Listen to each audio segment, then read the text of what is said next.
अगर आप भी चाहते हैं बिट्टू मलंगिया इंटरटेनमेंट का ऑडियो वीडियो सबसे पहले आप तक पहुंचे, तो लाल बटन को दबाकर चैनल को सब्सक्राइब करें और बेल आइकन दबाना ना भूलें। आप सुन रहे हैं बिट्टू मलंगिया एंटरटेनमेंट को।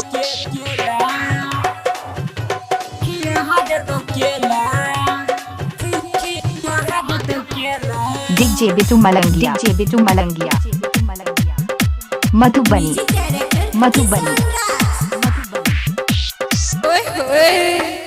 पढ़ेला तुझे बेचौड़ी कोचिंग अकेला है गई, पढ़ेला तुझे बेचौड़ी कोचिंग अकेला। दरभंगा के छोहरा खिया दो तो केला, मधुबनी के छोहरा खिया दो तो केला। पढ़ेला तुझे बेचौड़ी कोचिंग अकेला है गई, पढ़ेला तुझे बेचौड़ी कोचिंग अकेला। दरभंगा के छोहरा खिया दो तो केला, मधुबनी के छोहरा खिया दो तो केला। DJ Bittu Malangiya, DJ Bittu Malangiya, Madhubani, Madhubani.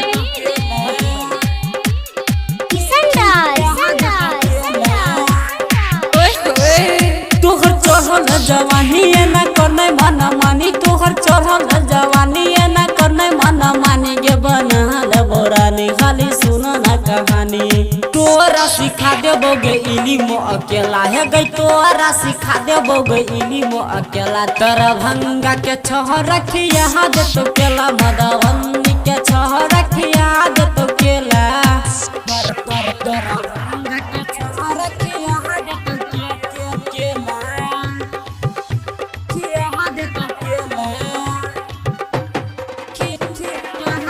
DJ Bittu Malangiya, DJ Bittu Malangiya, Madhubani, Madhubani.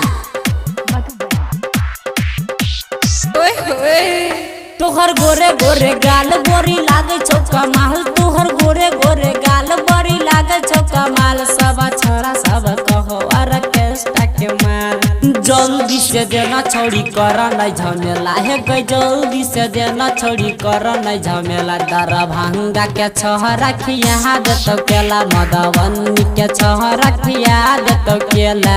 अच्छा डीजे बिट्टू मलंगिया, डीजे बिट्टू मलंगिया, मधुबनी, मधुबनी।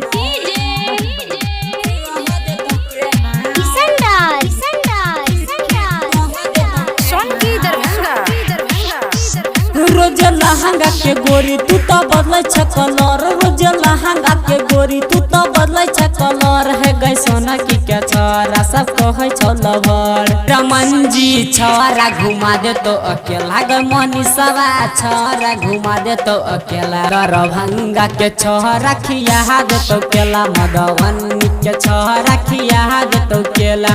पढ़ेला तुझे बेचौड़ी कोचिंग अकेला है गई, पढ़ेला तुझे बेचौड़ी कोचिंग अकेला। दरभंगा के छोहरा खिया दे तो केला, मधुबनी के छोहरा खिया दे तो केला।